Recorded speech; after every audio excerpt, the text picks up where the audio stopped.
Hey there, everybody. It's Dave here. And it's time to gather round, ye fans of the frozen fray, where the north winds howl and the gridirons play. From the Bears' den deep in the Windy City's roar to the Lions' pride on Detroit's gritty shore. The Packers' cheeseheads in their Lambeau lair, and we Vikings bold with our SKOL in the air. Oh, the battles brew in this preseason storm. Turnovers twist. Rookies rise. Coaches reform. Who's clawing for the crown in the NFC North wild? Tune in now to Who Will Be King for the scoops undefiled. Let the battles begin.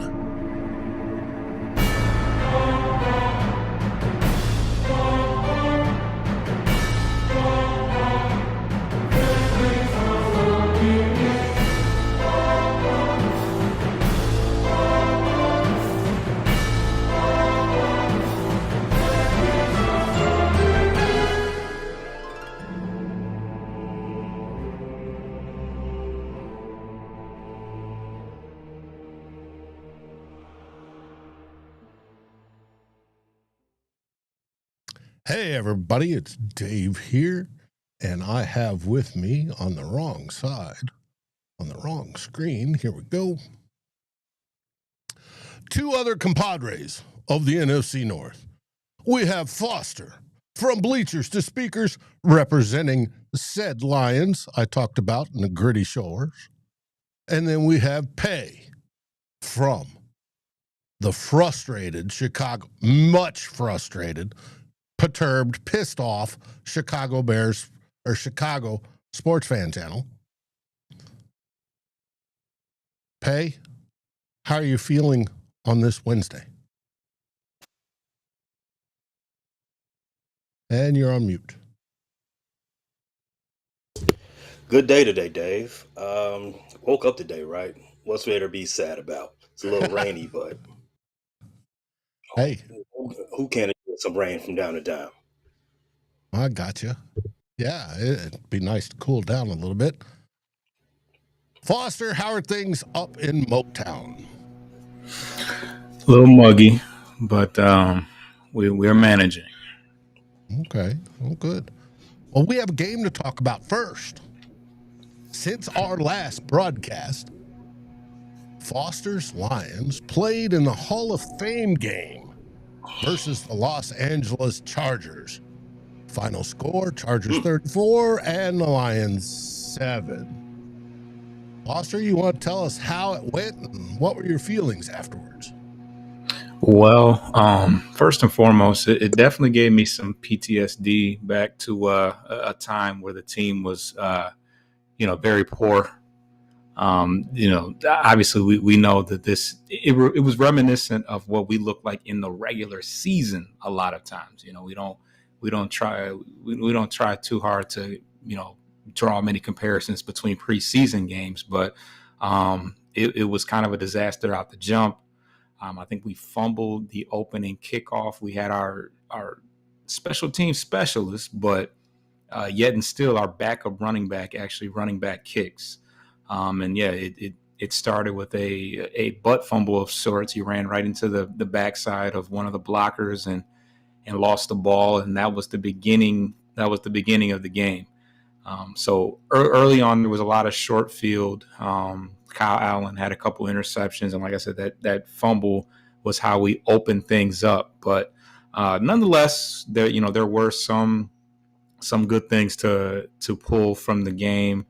Kyle Allen, despite having a couple ill-advised throws, did get the ball out to some of our young rookie receivers. Isaac TeSlaa had a couple 20-plus yard receptions. Mr. Lovett had a couple catches, had a couple drops as well. One that a couple that, one was kind of on him. Another one, led to an interception from Hendon Hooker later on in the game. But I think Lovett is showing good the separation is there as far as getting open and being a reliable target. The other part and probably the more important part is securing the catch. That is pretty important. So, but a lot of people are excited about TeSlaa. They're comparing him already to Puka Nacua, and I think he was actually drafted before Nacua technically, but he's already getting first team reps. So pretty exciting to see what he's done thus far. Our project edge rusher out of Boise had a pretty good game. He's had four tackles, including one tackle for a loss.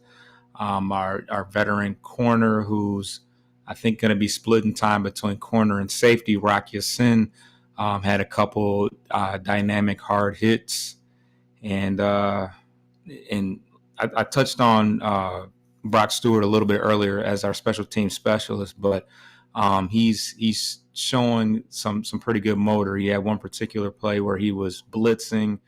He got cut down on the legs, got back up, and was able to complete the play. So, definitely the type of motor and tenacity that we'd like to see out of our linebackers.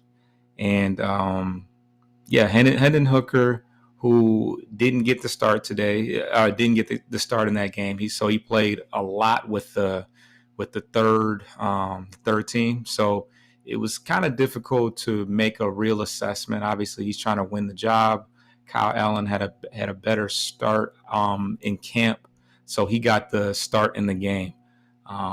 But yeah, Hooker just seems to be pressing. He seems to be, he seems to not be letting the game come to him, and it's starting to show a little bit in his play. But like I said, he was playing with a third team. There wasn't he didn't have a whole lot to work with on his plate. So I'm hoping and expecting to see a much better version of him in the next game in Atlanta.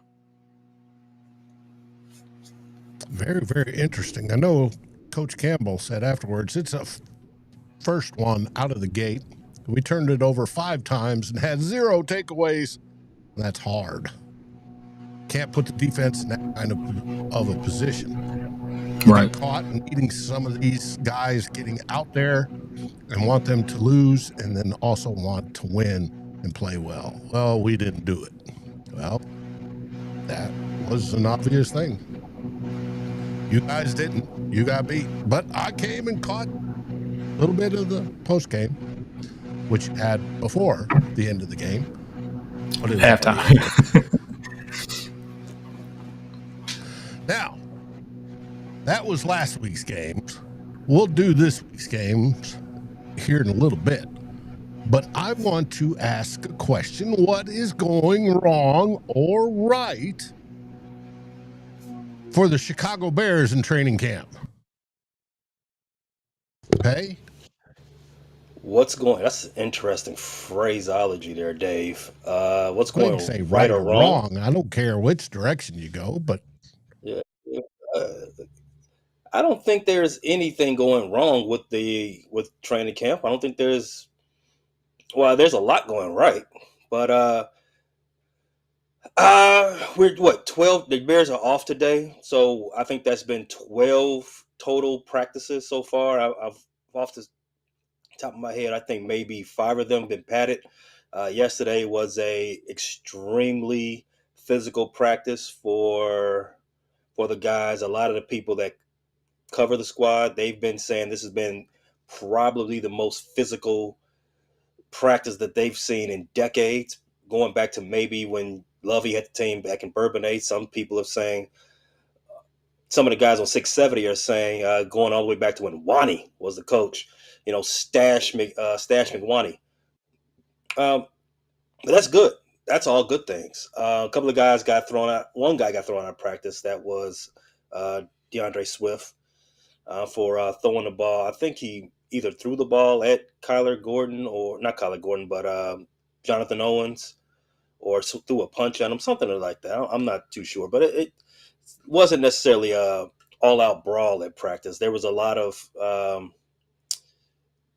scuffles, a lot of maybe a little brouhaha or hullabaloo at practice yesterday, something like that.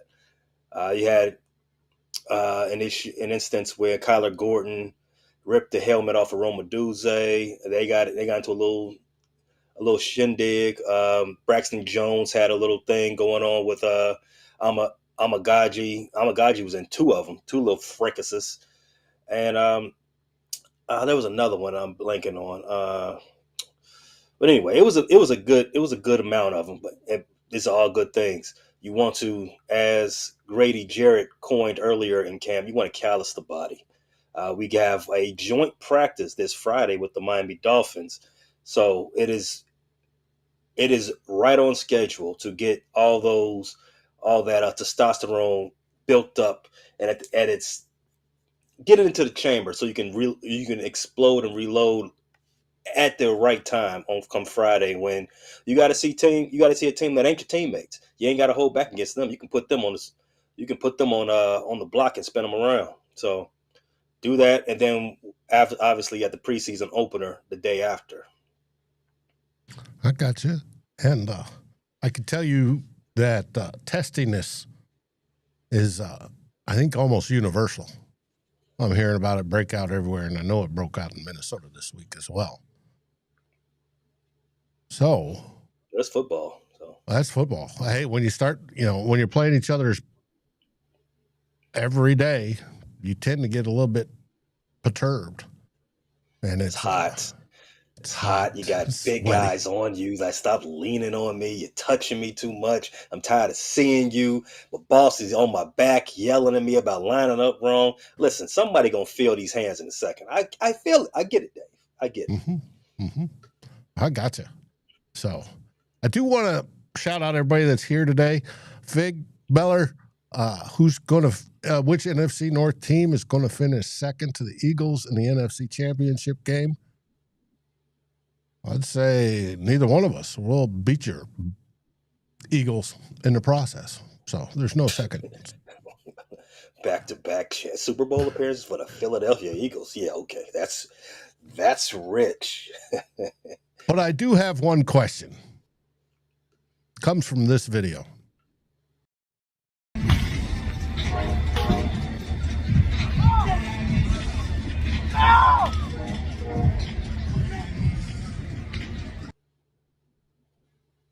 Was he just having a bad day? So the video, for those listening on audio, was the viral video of Caleb in the net drill. I'm not sure what the technical term of that is, wherein he missed the target on 3 consecutive throws.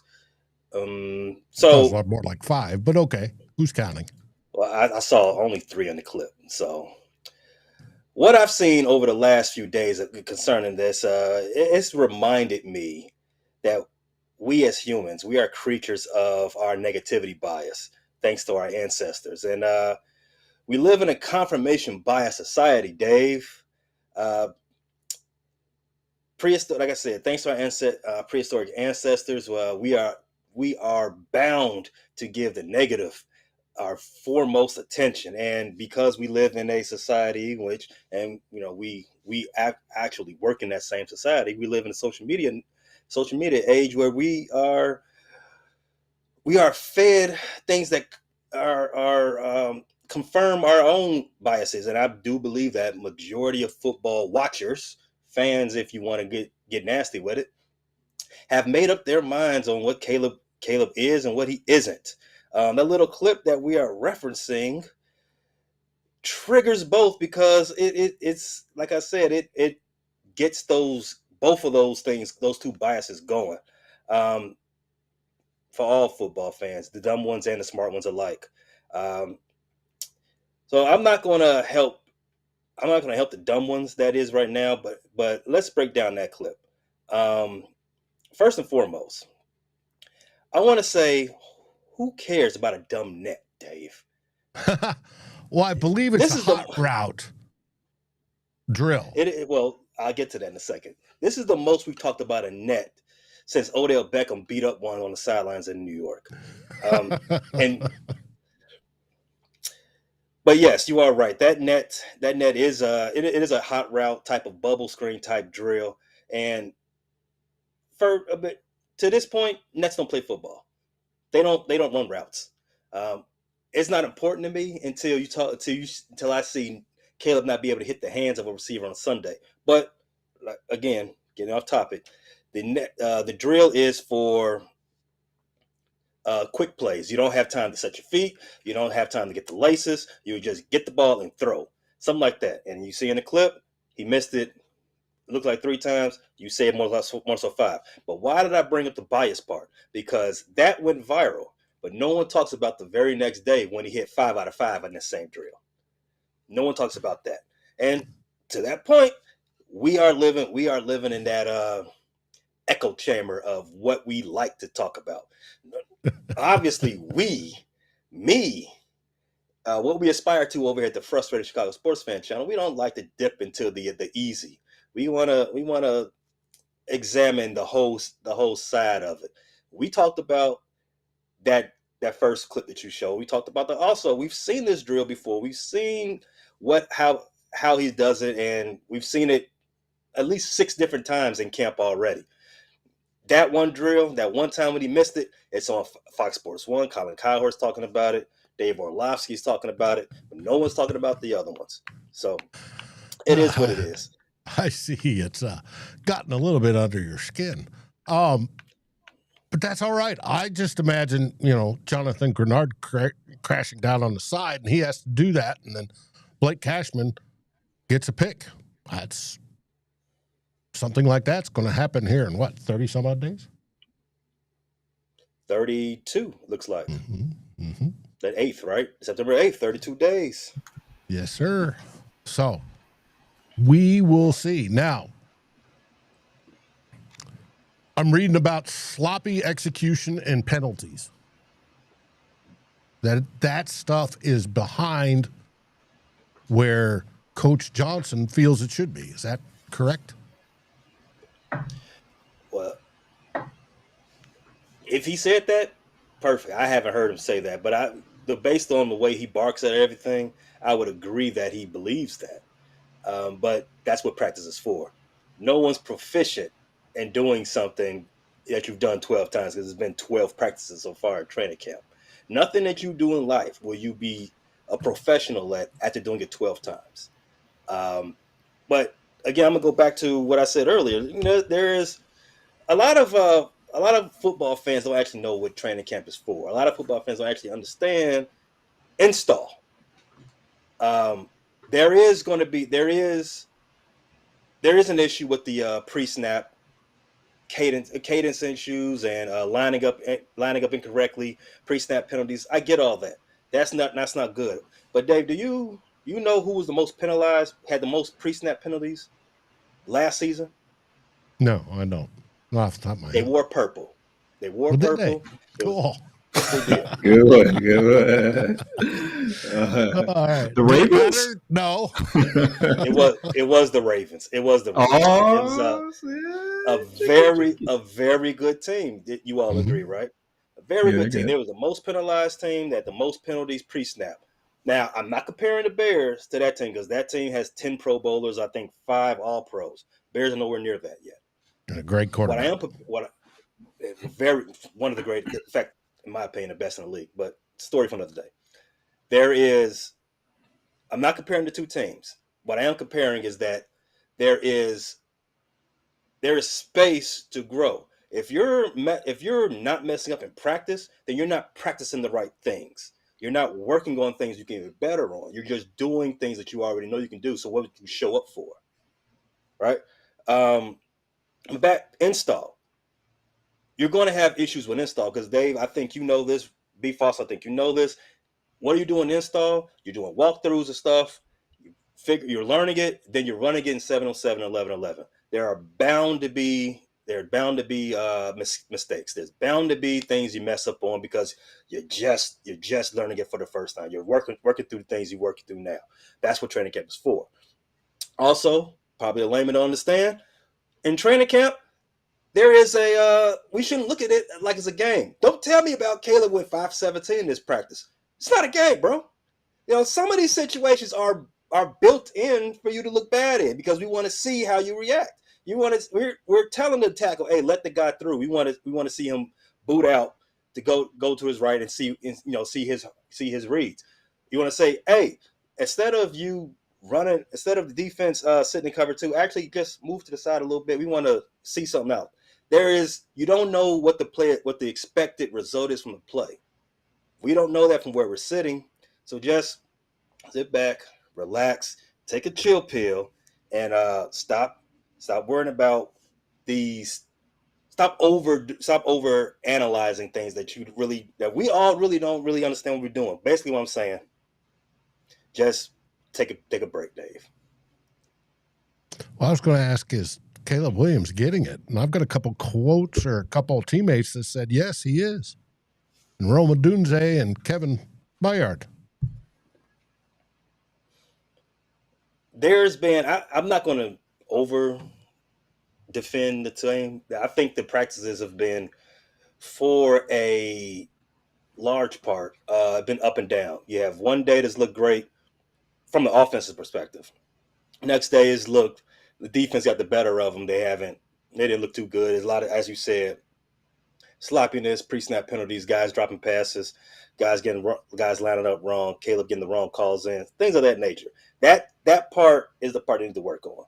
The other stuff we got to figure it out. But everybody is saying that Caleb looks great. At least everybody that's in the room, Caleb looks great. Ozzie looks great. Braxton is coming along.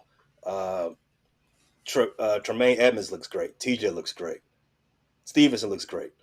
I haven't heard anybody actually say, well, we're worried about this guy. He might lose his job. Other than Ben just lighting fires on the people. There's been some talk about certain starters that we never even considered, like, hey, his job might be up for grabs. We don't necessarily believe all that talk. I think some of it's just trying to, like I said, light a fire on the people. But Caleb on down, they look, as reported, they look like they get it. I gotcha. How's the left tackle battle going? Funny you asked that. So I think last week we talked about it, and I was saying that I think at that point, Ozzie Trapillo, the Bears' second-round draft pick this past draft, he was the guy leading the competition, based on him getting first-team snaps majority of the time now, while earlier in camp, you had him getting a lot of first-team snaps, was sharing them with Kyron Amagaji, last season's third-round draft pick, while Braxton, the incumbent starter, was just doing walkthroughs with the ones, which is a little confusing if one guy's getting snaps on the 11-11s, but the other guy's getting snaps with on walkthroughs. It's like, dang, that's kind of, necessarily convoluted, but it's more so this, it wouldn't make too much sense, right? Well, it makes perfect sense when you realize Braxton's kind of hurt. But moving on, these last, I guess, week and a half, maybe 2 weeks, you've seen Ozzie get all of the first team snaps now that they started doing padded practices. Kyron Amagaji, he's been hurt, so he's been missing in action a little bit. I think he's out of the running. But the part that's been surprising, there was an unofficial depth chart released last night, and they had listed Braxton Jones, the incumbent starter, as the number one guy on that depth chart for left tackle. So that raised a lot of eyebrows in the community. Like, wow, that's didn't expect that. Didn't see that one coming. So we're possibly going to see him out there Saturday if the starters do play. And yes, Braxton Jones. I would expect to see at least Braxton play. I would expect to see some of the starters, but we'll talk about games in a minute. Mm-hmm. Okay. I got the same question for you, Foster. Mm-hmm. What's going right and what's going wrong in Detroit during the training camp? Well, we just can't seem to keep our players off the whatever surface the injured players go. We can't keep them out of that area. A player of ours, he was the last player we drafted, Dan Jackson. He's like a a safety and a kind of an older player, but he just suffered a season-ending injury. So that's that's like the latest in serious injury news. But also Ennis Reckenstraw, who missed the majority of last year with hamstring issues, missed a couple of days with a chest injury, and now, according to Dan Campbell, is going to miss he's going to miss some time with the shoulder injury. So for whatever reason, he just cannot avoid it. If it's not one thing, it's another. It's not even the same injury. It's just jumping around to different parts of his body. But as far as the things that are going well, Giovanni Manu, who it was one of our left tackle projects that didn't play much football. I think is from Canada. Has looked pretty good. Has looked pretty good in practice and in preseason. So that's been encouraging.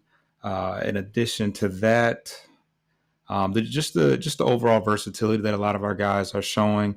We have an undrafted free agent defensive lineman out of Houston named Keith Cooper Jr., who's been playing all over the line, and he's earned some first team reps.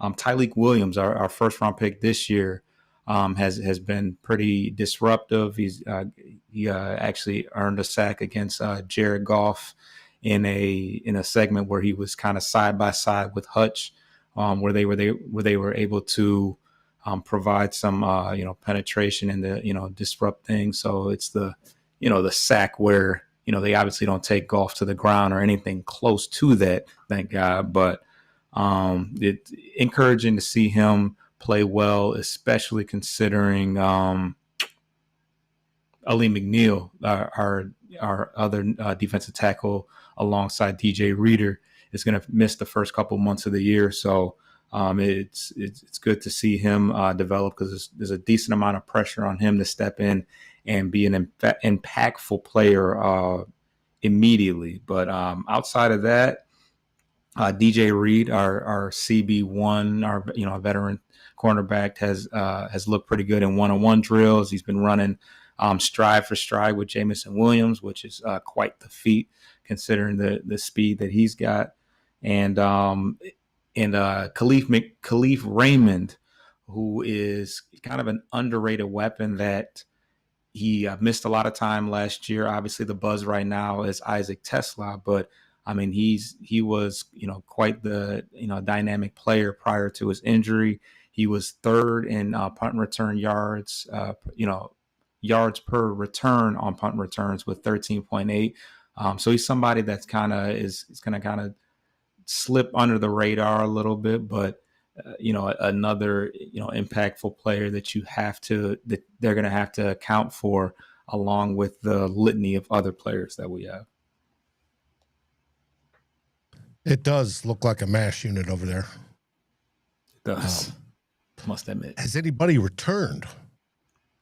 Yes. I mean, we've had some. Yeah. I mean, I think every day of camp, somebody is leaving early with said injury.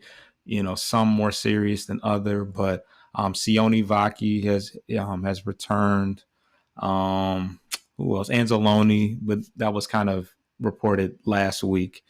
A number of guys have returned from injuries, but it's kind of constantly off and on, in and out. I think Tim Patrick, one of our number 3 receiver, left early just a couple hours ago. So no reports yet as far as how serious it is, but every day it's somebody. So I don't know if that's a testament to the physicality, or somebody needs to lose their job because they're not preparing or rehabilitating these guys correctly. But just got to get to the regular season at this point. I got you. Well, we sort of feel for you and the team. We'll see how it goes. You don't have to. It's okay. All right. Now, I did bring up the same question with the Green Bay Packers.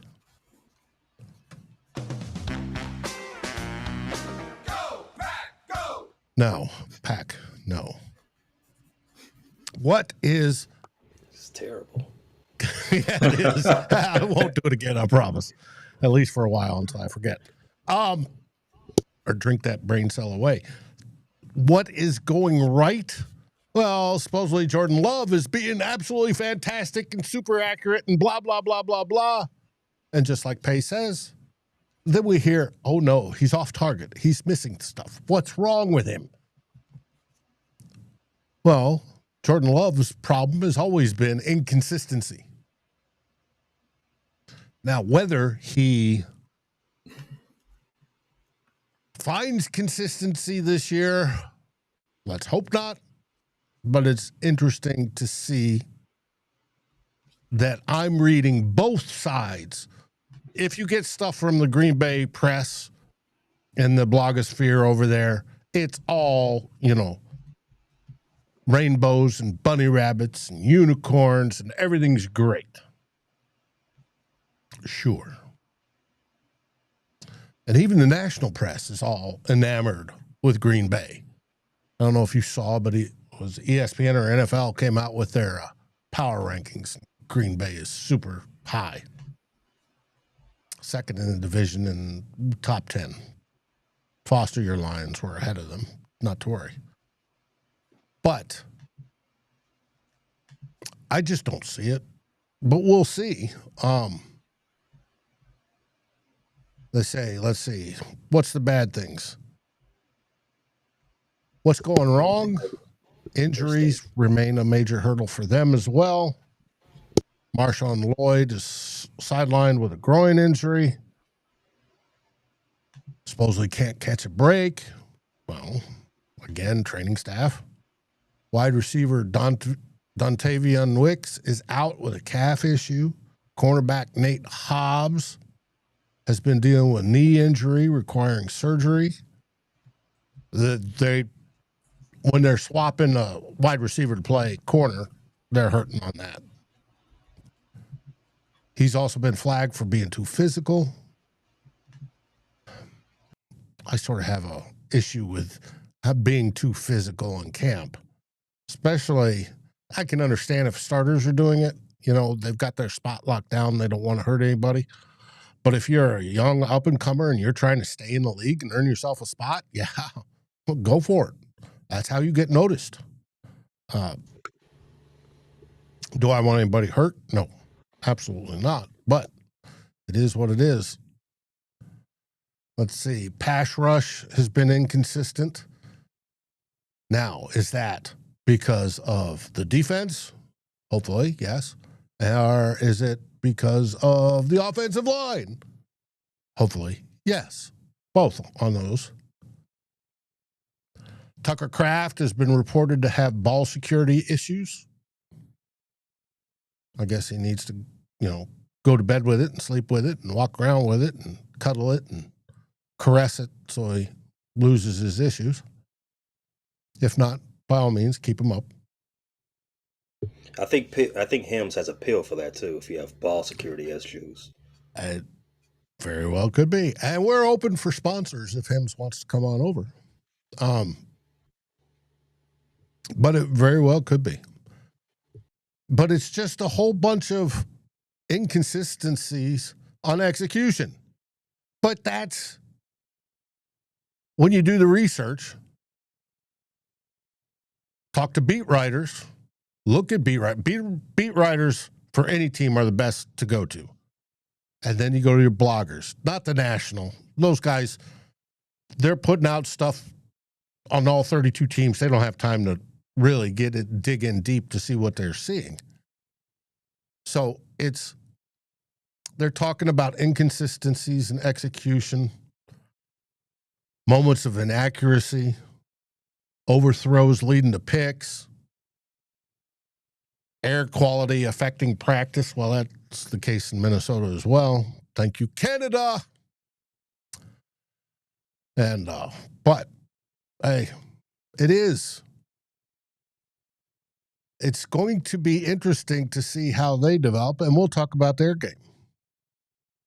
So, but for right now, we're going to take a quick break. so I can earn a little bit of beverage money. So can Foster and pay. And we'll be right back.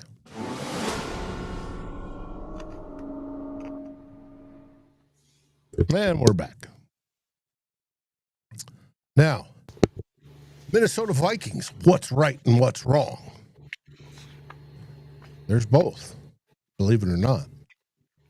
I'm not going to blow smoke up everybody's butt and tell you everything's all rosy in Minnesota. It's not.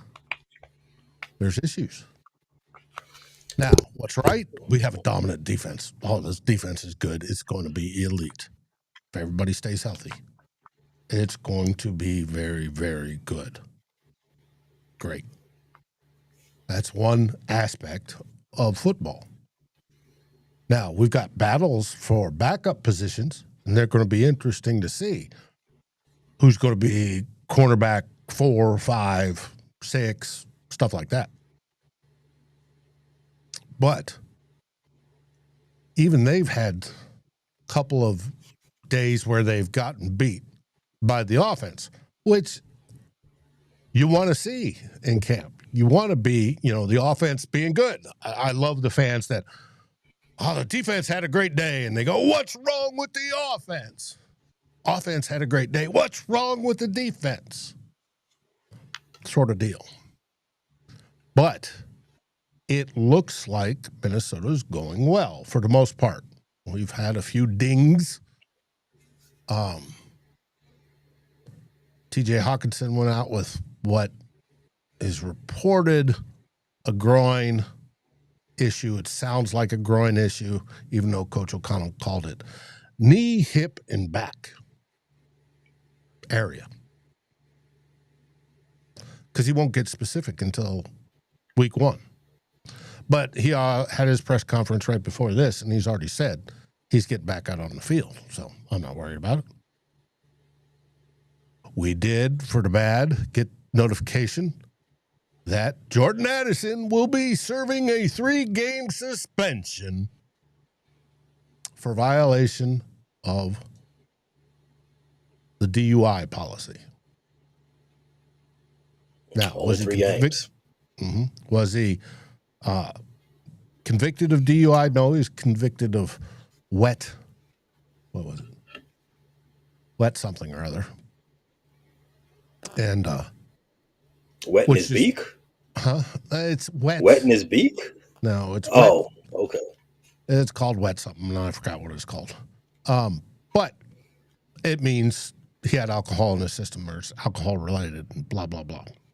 Wet reckless. That's what it was. So we were missing him for the first 3 games unless he appeals and gets it knocked down to 2. That means the Bears, which I'm not that worried about. That means who's our second game? Our second game is against the Falcons, which I'm not that worried about. But our third game versus Cincinnati, that's where he's going to be missed the most. So it is what it is. Hey there, Hex, you just missed the Green Bay summary. There's so we'll see. Now, obviously, star Justin Jefferson, he's on his way back. It was a light hammy in the first place. But we'll see how it goes. Right now, Jordan Mason is standing out in camp. I think we're going to have more of a 1-2 punch, 50-50 split between him and Aaron Jones. And our offensive line is banging some heads, which is good when they're in there. When Will Fries at right guard's in there and Christian Darrisaw at left tackle is in there. But they're all looking good. And Donovan Jackson, our rookie left guard, is looking good for a rookie. So we'll see.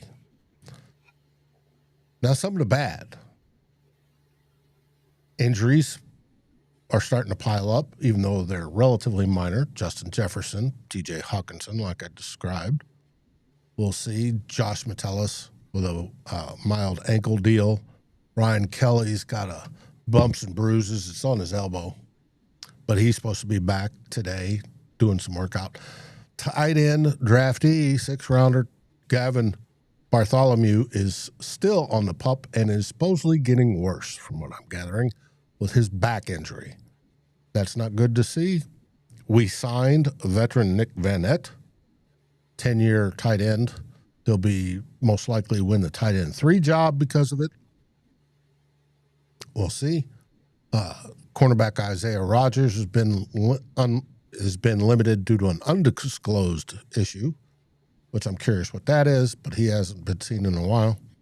He's expected to be CB2. And, that's it. The offense is struggling with consistency issues as well. Some days they're great. Other days they're getting absolutely creamed by the defense. It's, what it is. So it's interesting to see. They're dealing with inconsistencies. J.J. McCarthy still looks good throwing the ball most of the time. He has overthrown a couple. He's still trying to dial in that touch. Right, he's got the bazooka that'll fire that sucker off at 100 miles an hour. But he needs to be able to dial and loft one over. He's still working on those. All different things like that are happening in Minnesota. So it's not all, purple Kool-Aid. Is it looking good overall? Oh, yeah, you betcha. Absolutely. But it's not perfection. It's not even close. And it's going to be interesting when we play this weekend. But, hey, it is what it is. We're still looking good. We're still having a great camp.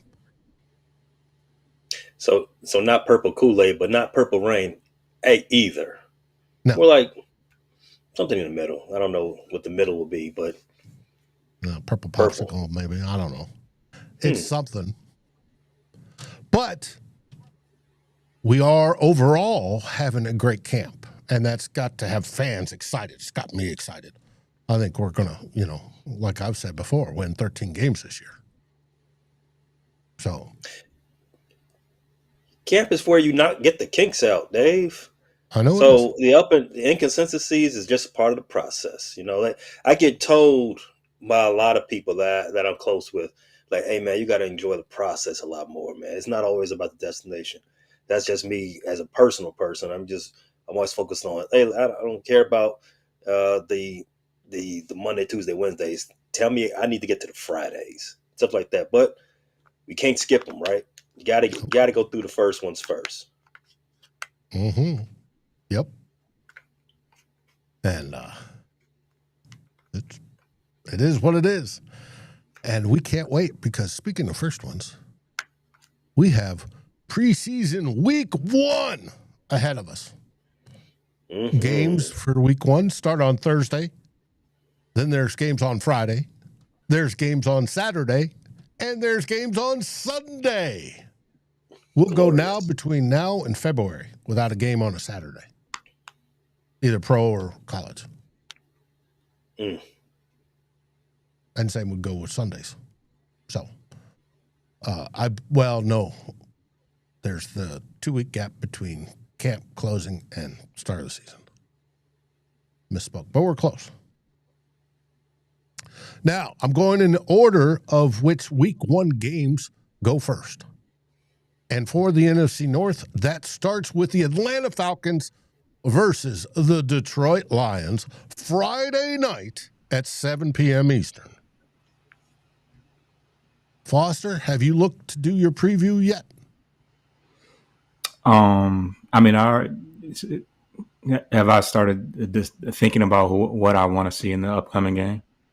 Yeah. I definitely want to see a cleaner game and, possibly take the ball away as opposed to just, handing it off to the other team, for a short yardage situation. But I think the biggest thing is Hendon Hooker, stepping up and asserting himself as a true backup. I think that, Dan Campbell pretty much kind of emphasized that he's kind of running out of opportunities. And it's imperative that we are comfortable going into the season that if Jared Goff has to miss a series or a game or something like that, that we're confident that he can step in and not miss too much of a beat. And at this point, that we don't even close to have that boat of confidence. So it's going to be imperative. He's going to get the start this week, so he will get those reps with the second team, with the second team receivers, offensive line, and all that type of stuff. So, Teddy Bridgewater has decided again to come out of retirement. And for a day, there was question about whether the Lions should go after him, but he signed with the Bucs. So that is not even an option for us right now. We have Kyle Allen and Hendon Hooker, but outside of him, I'm hoping for a stronger performance. I'm hoping for Dominic Lovett to have a cleaner performance, to get rid of those drops. He is in competition for that possible sixth wide receiver role. Mm-hmm. One thing that is his saving grace at this point is I think he's our strongest gunner right now, which Dan Campbell loves those guys that can play multiple positions and contribute on special teams. So that will help him out, but can't be having all those drops. I'm hoping for a follow-up strong performance from Hassanin, the project edge rusher out of Boise. And it looks like they are leaning towards Tyleik Williams getting some playing time in this game. He did not play in the first preseason game. So I'm hoping that we get our first opportunity to see him in action in a real football game. I've got a viewer, Dylan, asked, what do you think of Isaac TeSlaa? I'm really excited about how he's looked thus far. I think one of the more exciting parts of practice the other day was his ability to block, and that was that had the uproar of a one-handed catch. But yeah, those are the little things that are going to get you out in the field. Obviously, he's not going to get a ton of opportunities early on with St. Brown and J-Mo and stuff like that. But if if they have the confidence in him to do the little things and to contribute in other ways, he'll get more more opportunities than we might expect early on. I got you. And Dalton asks, how's the new center? Isn't it Glasgow's got it? It is Glasgow. And he's been good. He's got a lot of experience at that role, and I think that it's going to make it easier for Tate Ratledge to not have to worry about fully getting engulfed in that new position. He can just settle right into the position that he was comfortable with and playing throughout his college career. And that's right guard. Right guard. Mm-hmm. Okay. Gotcha. All right, the next game is on Saturday at 4 p.m. Eastern at U.S. Bank Stadium, and it's the Minnesota Vikings hosting the Houston Texans. This is going to be an interesting game. Why? Because Coach Kevin O'Connell announced here a couple days ago that J.J. McCarthy will be starting. With that, that's cool. How long he stays in, undetermined, 1 or 2 drives, most likely, and that's it. But I'm curious as to if he's starting, which of the starters are going to play. We already know Justin Jefferson is not. Justin Jefferson, you won't see him till week 1. But will we see Christian Darrisaw in for a few plays? Will we see Will Fries? Both cleared to play, but they're slowly building up to, game shape type of deal. Will we see them? I don't know. Will we see Brian Kelly? He's got the banged up elbow. We could. We may not. It's going to be interesting to see which group of players are in there for the ones. And then the same again on the defensive side. You're going to have some of the older vets getting the weekend off. They'll be standing on the sideline watching, whether it be Harrison, Hitman, Smith, but you may see it with Hargrave and crew on the defensive line as well. Harrison Phillips, Jonathan Allen, they're all the 30-plus guys. It's going to be interesting to see. But who knows? And then, of course, we're playing against Texans. So they've got a whole bunch of injuries, starting with Joe Mixon. They've got Tank Dell and several other defensive pieces. It's going to be interesting. It's going to be our first dip, toes dipped in the pond, so to speak, to get a little wet. So we get to watch some football, and it'll be fun. And we get to see the second and third stringers and what few fourth stringers we have battle for positions. And that's what I'm looking forward to, is seeing those guys. Have they already decided if the ones and how long will the ones be out there if they do play? No, that's just it. There's not all the ones will be out there at the same time, and we haven't heard which ones are getting the weekend off or getting the game off, but all of them will not, i.e. like Justin Jefferson. He's not going to play. And nor how long. I think it depends on how well that first drive goes, Pay. If it's a nice, long, progressive, boink, boink, boink, big, boink, boink, little chunks, big chunks, whatever, and goes down to a score, then we're fine. If it's, first down, J.J. McCarthy drops back, sees Jordan Addison screaming down the right sideline, boom, hits him, 82-yard touchdown. No, we're going to get a second drive because he's only had one play. Mm-hmm. You all didn't talk. You all must not have any joints this week. No, ours is next week. We have joint practice with the Patriots next week. It's like a walkthrough. Not for Detroit either. Not this week. Oh. Do you have a joint practice scheduled? Oh, Bears have. Go ahead. Go ahead. No, you said you don't have one this week, but the Bears has their joint practice. As I spoke earlier, they have theirs on Friday with Miami Dolphins. Then they play them, obviously, on the 10th, so Sunday. Mm-hmm. So, how many of the starters are going to play on Sunday? That's to be determined. I don't think that we will get that information until some point Friday, depending on how the joint goes. I think most people will assume that, right? I'll be shocked if we got that information any earlier than midday Friday. Usually, we'll get into that, but let's get into the Packers next because they're next. No, that's not. Green Bay Packers versus the Jets on Saturday.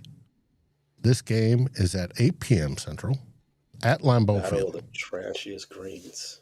Yeah, green on green violence. Which ones get lost? The Waste in the Management Bowl. Yeah, which ones get lost in the garbage cans first? You got it. It's going to be interesting. Matt LaFleur has confirmed starters, including Love, will see action in the game, providing, some valuable reps for them. Well, if they weren't having the inconsistency problems, they might not, but they obviously are, so he's starting them. That's good. And they've been hit with a whole bunch of injuries. They have offensive and defensive line issues and secondary issues. They're going to need to play. So it's going to be interesting to watch. Now, but I feel for the Jets. Who's going to play quarterback? Is that breaking news? That something going Justin on with quarterbacks Fields up there in was New York? this week. Oh yeah, that's right. I forgot. Yeah, Toey hurt his toe. Yeah. Now, whether he plays or not, I don't know. But he's at least sat out some practices. So, I don't know. And it's a toe. He's a running quarterback. He was such a big pain in our backside for so many years because he could run. It's going to be interesting. Yeah. I doubt that. He's definitely out for the remainder of the preseason. I mean, he's a toe. It's a very important toe for that quarterback. Your quarterback one, they don't really have a. If they had a rookie that they were invested in, then it would be a talking point. But yeah, they're going to nurse that until they have to play. Mm-hmm. Well, now we've gone through. Foster plays on Friday. We play Saturday afternoon. Packers play Saturday evening. And then your Bears play Sunday afternoon at 1 p.m. Eastern, noon Central, start against those Miami Dolphins. Yeah. Let's start getting back in the habit of noon kickoff times on Sunday. I can feel it. I can feel it in my bones, Dave. Put it directly in my veins. Give me all the football. Yeah. As I spoke to a little bit earlier, I don't know if the ones are going to be playing. I would assume, just based on how Ben Johnson's been doing certain things, that the ones, it's probably a 50-50. The way we do joint practices now in the NFL, you get your ones out there. The twos don't get a lot of work in joint practices. The twos get majority of the work in the game following the joints. I would expect that Ben at some point wants to see Caleb and the guys against live competition. Not so much where you're wearing the red jersey. You want to make sure you make the correct checks when there's somebody out there willing to commit malice against you, right? I think that's the ultimate practice. Whether that be this week or the following week against the Buffalo Bills, shout out to Buffalo Bills on Hard Knocks. I heard it was a very boring opening episode, but who's to say? I don't know. I don't know if they're going to do it or not this week, but I am very, very interested in seeing what this joint practice shows us. The game, I'm very interested to see it because it's football, and hopefully the ones get out there for a series or two just to break that sweating. Just get it out the way, because at some point I expect to see them at some point in the preseason. All eyes will be on what goes on in the backfield and on the left tackle, because I don't think Braxton Jones, the incumbent starting left tackle, I don't think he's got that job sewn up. I think this guy, Ozzie Trapillo from, I think, Boston College, I think he's got a lot to say about that stuff. Now, they say every time they talk about him, they call him a behemoth. He's a giant man. He's like the mountain from Game of Thrones. Speaking of Game of Thrones, Dave, have somebody ever told you like George R. R. Martin? Yes, they have, believe it or not. That doesn't I wish I had his millions. That'd be nice. Yeah, I wish you did too, and I wish we had this conversation. We said, "Hey, George, come on, let's get on, let's get on with it. Get the rest of those books done." But in any case, stop talking about the Vikings. Let's get those books done. But back to the ball. You want to see the ones just because you want to make sure there's no excuses come week one. A thing that's plagued the Bears in the last couple of coaching regimes is it's taking too much time off during camp, not having enough hard practices, not doing enough in preseason, and then when the games start, we're like, well, we're struggling from not knowing, I left on my right foot and not knowing this call, like, and not ready to be physical. And it's like we're driving 35 miles per hour on the Kennedy. No go. They can't do that. We gotta get on that that shoulder and be ready to hit it to 80. Lock, stop, and go. None of that stuff. So I don't want any excuses. I want to see the ones out there, possibly this weekend. That will make me happy. But if not, against the Buffalo Bills, I don't expect. The Bills are tricky. The Bills may or may not play their guys at any point this season because they're more. They're returning a lot of guys that are familiar, right? Mm-hmm. But I want to see ones go versus ones. Well, you gotta hope to watch clips out of your joint training camp because that's where KOC's philosophy is. He's already said next week, the ones, our second preseason game, the ones will not play because they're getting most of their time during the joint practices. And you know what? That's controlled somewhat. Yeah, and that's if we're being for real, that's you expect to see that. That's what you expect because for that very reason, it's more controlled. We can get a lot more done versus the variance, the uncontrolled variables you get out of a game. Even though they try to control it in preseason, you can't control everything. But more so the practice, like, hey, look, we need to see this. We need to get this. We need to get this action in. We need to see it. We need to see this play versus this look. And there's more of a, even though it's a joint practice between against competing teams, it is a collaborative process versus what you get in a game. So, yes, what's most important is what you get out of that joint. But for me, I want to see it on the field Sunday because I don't care about the variables. Yes, the work matters, but I again, like I said, the controlled violence, the malice that somebody can deliver to your quarterback is very important too. We want to see him sped up and make the right decisions when he don't have that orange jersey on. Yep, when he can get his buttons pushed. Yep, absolutely. Mm-hmm. For some reason, I got a notification that it stopped streaming on Facebook. Oh, well, we're still streaming on YouTube, so not a biggie. Well, gentlemen, I intend to watch all of your games this weekend, and everybody in the chat can watch all of the NFC North, and then we can come back next week and joke around and pick on how poorly the Green Bay Packers did. Sound good? It suck. Foster, you concur with that sentiment? I do. And if inquiring minds wanted to know, the Lions will be hosting the Dolphins and Texans in the joint practices. Ah, you got two of them. Cool. With that, any final words? Pay. Where can they find you? You can find me and all my cohorts at the Frustrated Chicago Sports Fan channel, located on YouTube, anywhere you get your podcasts. Apple Podcasts, Spotify, iHeartRadio, CastBox, Amazon Music, Pandora, and all the rest.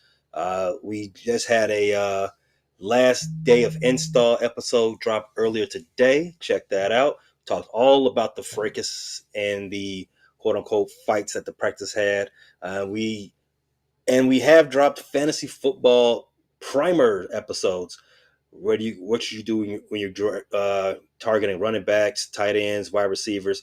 Last one to do before the official drop date, quarterbacks. Come back and get that episode too. Like I said, anywhere you get your podcast, Frustrated Chicago Sports Fan channel. Foster, where can they find you and your good works? You can just Google Bleachers to Speakers. That'll give you all of our Detroit Lions content, and on same thing on YouTube, and that covers all of our Detroit sports teams: Pistons, Tigers, Lions, all that. And you're still working on the Red Wings. Working on it. Season's around the corner. Well, not quite around the corner, but a couple months. Gotcha. And of course, everybody they know they can find Vikings First and SKOL because you're here. But what we have new this week is we debuted our Discord, and both you fine gentlemen are more than welcome to join. We have a whole section on this program and another section on the NFC North. And you are more than welcome. It's pinned in the chat. It's the second to top chat. It's also in the description. So everybody that's watching, feel free to come over and join. It's free. If you want an old style or new style of old-fashioned message board, is sort of what it's like. And it's very, very interesting. And we talk all sorts of things besides football. We talk about food. We talk about beverage, and different things.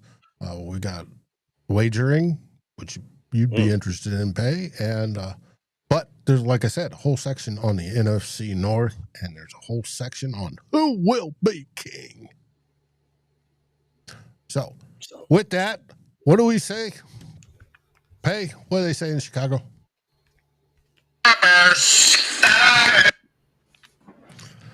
Foster. Let me get it right. There we go. Right. And of course, in Minnesota, we say SKOL Vikings. And thank everybody for watching and joining us. Like, subscribe, and rate us on your favorite podcast aggregator. Thank you for listening to this NFC North group effort on the Fans First Sports Network. This has been a frustrated Chicago sports fans, Bleachers to Speakers, Vikings First and SKOL, and of course, the Fans First Sports Network.